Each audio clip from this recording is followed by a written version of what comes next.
예, 증시 전망대 방송 시작하겠습니다.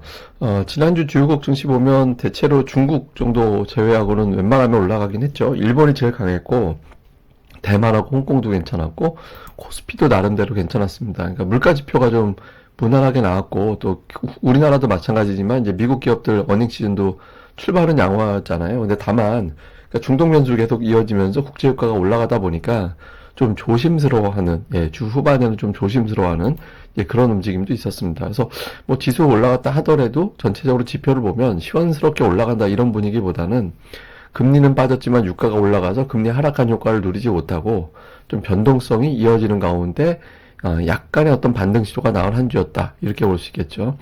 뭐 이슈 같은 경우는 미국의 국채 금리는 조금 전에 말씀드린 대로 이제 빠졌는데 CPI가 되게 중요한 고비였는데 이제 무난했다 이렇게 이제 넘겼고, 특히 연준 인사들이 국채 금리 많이 올라서 금리 올릴 필요가 없다 이런 이야기를 하고 있잖아요. 그리고 또 중동 변수가 애매합니다. 저게 이제 금리를 떨어뜨리는 요인, 왜냐하면 이제 미국 국채가 안전자산이기 때문에 금리를 떨어뜨리는 요인도 되기도 하고, 그런데 국제 유가가 너무 올라가면 또 결국에는 금리가 딸려 올라가게 되거든요. 그래서 지금은 금리를 오히려 좀 눌러주는 역할을 하는데, 만약에 국제 유가가 막 95달러, 100달러 이렇게 되면 결과적으로는 이제 금리도 딸려서 올라가는 그런 상황이 만들어질 가능성도 있죠. 그래서 지금 이제 유가가 상당히 중요한 것 같고요.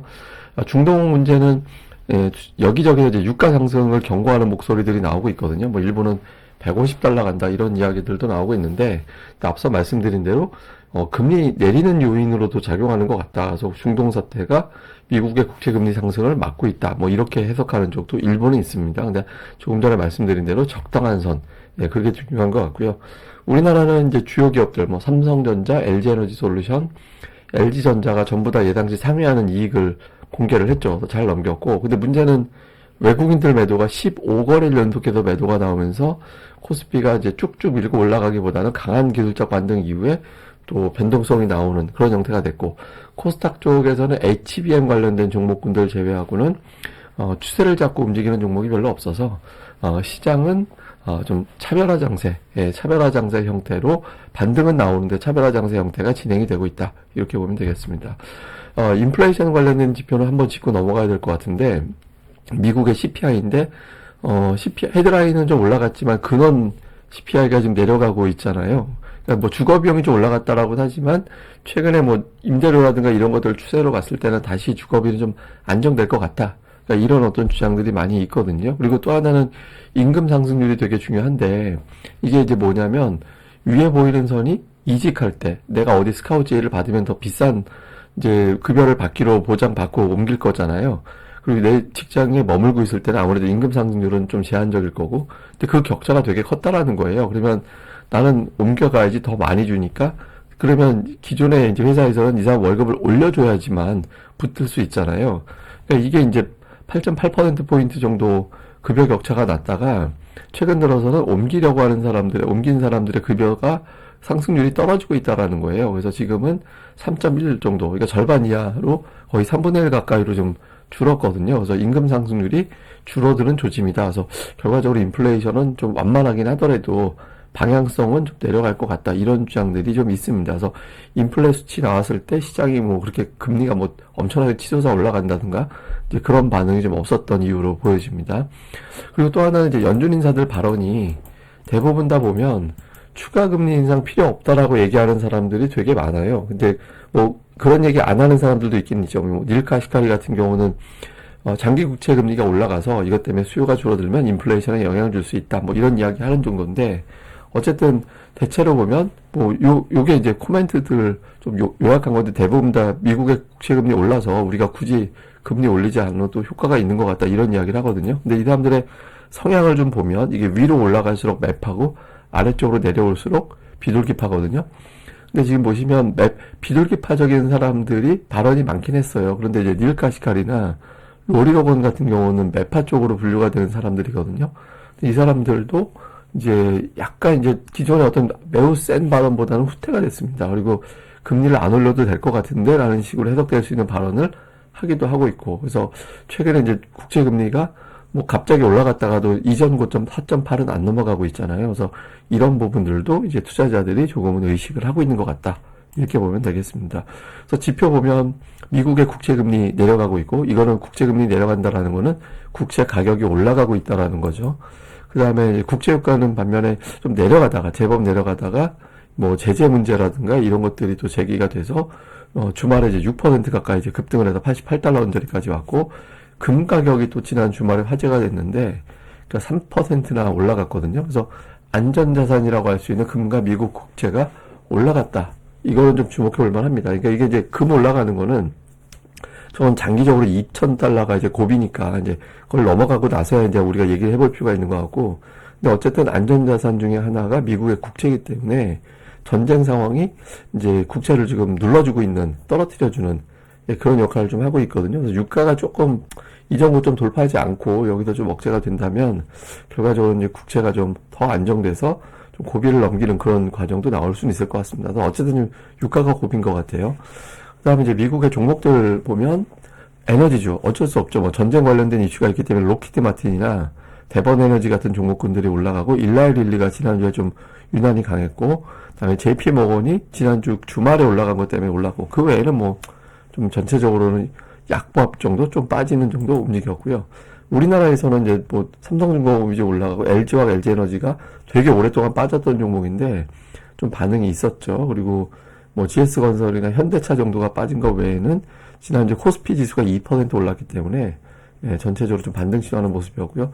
코스닥 쪽은 반도체 관련된 종목군들이 상대적으로 좀 강했습니다. 그리고 이제 일부 제약 종목군들, 그러니까 약한 게 뭐 그렇게 두드러지게 약한 거는 에이스테크가 뭐 주간 70% 올라가기도 하고 막 그랬던 종목이라 변동성이 굉장히 크게 나타나고 있는 거 외에는 이제 반도체, 그다음에 일부 제약 쪽, 그다음에 뭐 IT 기업들, 뭐 엔터주 일부 뭐 이런 것들이 좀 적당하게 올라가는, 지수보다는 좀 더 높게 올라가는 그런 특징을 보였습니다. 그리고 수급은 외국인들이 5주 연속 매도, 그러니까 3주 매도, 한 주 매수 패턴에서 이제 그게 깨지고 지금 5주 연속 매도하고 있거든요. 그래서 외국인들 매수가 들어오기 위한 조건인데, 이건 제가 이제 나중에 정리해서 또 드릴 겁니다.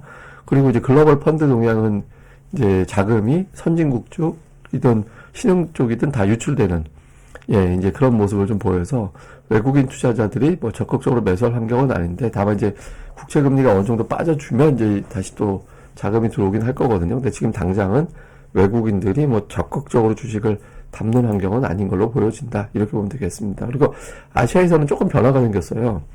대만이 그동안 매도 대상이었는데 대만이 매수로 바뀌었거든요. 그러니까 중국은 계속 파는데 우리나라도 조금 주간으로 보면 외국인들 매도가 좀 줄어드는 추세라서 돌아오는 주에 외국인들 매매에 좀 변화가 생기는지 좀 볼 필요가 있는 것 같습니다. 그리고 종목으로는 외국인들은 지난주에 삼성전자를 팔았지만 하이닉스 사고, 그 하이닉스 한미반도체 이런 게 매수 상단에 가 있고, 자동차주 들어가 있는 게 좀 특징이었고요.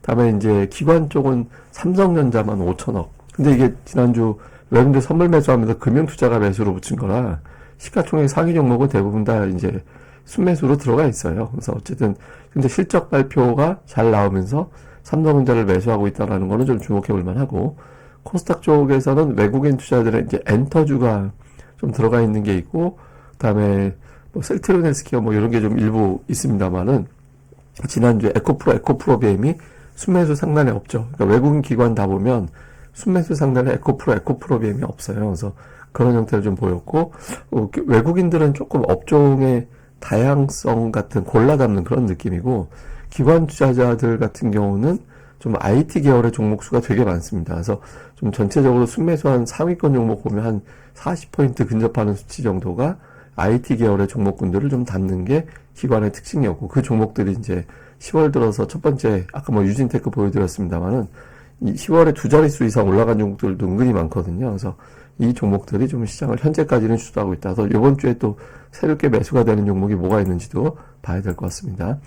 뭐 체크 포인트는 뭐 앞서 계속 반복적이지만 중동 문제, 이제 금리와 유가 영향.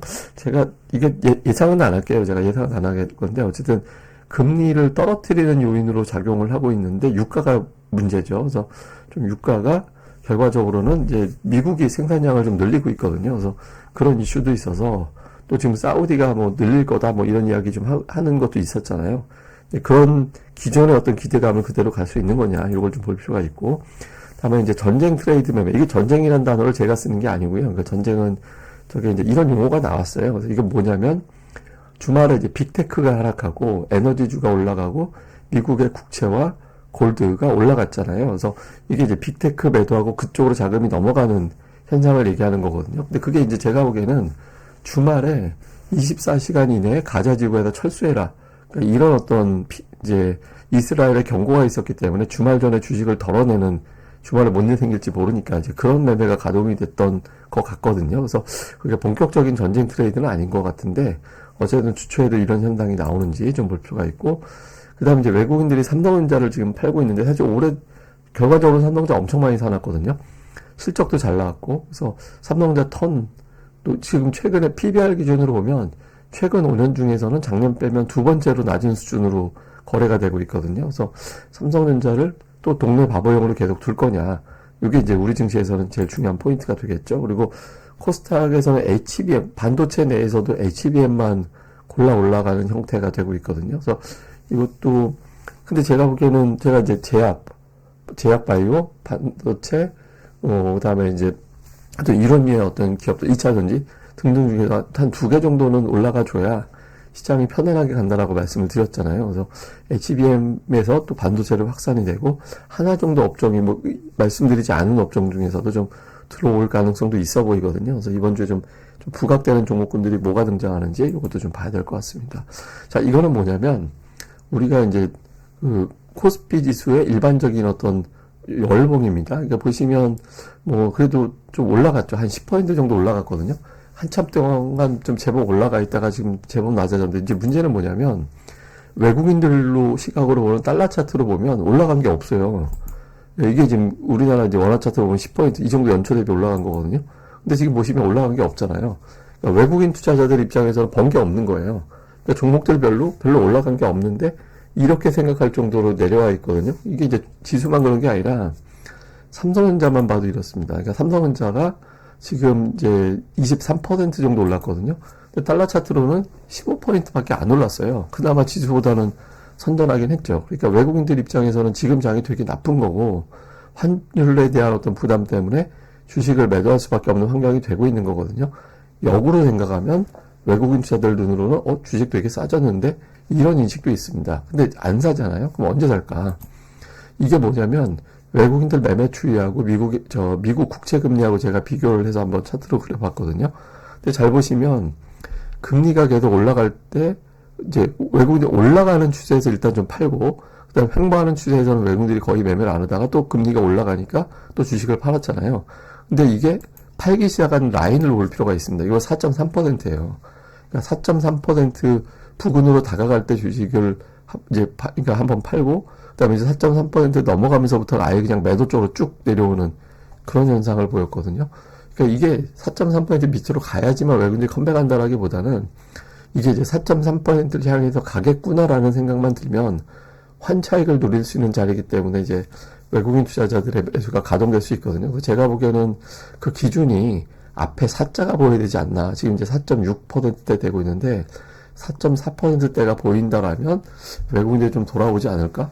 그러니까 이런 생각도 들거든요. 최근에 좀 선물도 매수 들어오고 해서 조금 기대감은 있는 것 같긴 한데, 온전하게 컴백하려면 미국의 국채금리의 어떤 하락, 이게 좀 되게 필요하고, 기준으로 보면 4.3%인데 저거보다 조금 위에서 먼저 움직일 가능성은 있다. 그래서 4.3으로 가는 방향성이 나오느냐, 이게 결국에는 이제 삼성전자를 비롯한 대형주를 끌어올리는 동력이 될 것 같고요. 그리고 이미 이제 지금은 양시장 ADR상 과매도권에 내려와 있는 상태이기 때문에 지수에 대해서 너무 의식하기보다는 이미 종목 상승은 저는 시작됐다라고 보고 있어서 기관들이 열심히 품어넣은 종목군들, 이런 것들을 중심으로는 좀 잘 살펴볼 필요가 있다, 이렇게 보시면 될 것 같습니다. 자세한 건 제가 또 계속 유튜브 방송 통해서 전달을 해드릴 테니까 좋아요, 구독하기, 알림 설정까지 꼭 좀 이 방송 부탁드립니다. 예, 감사합니다. 그럼 저는 다음에 뵙겠습니다.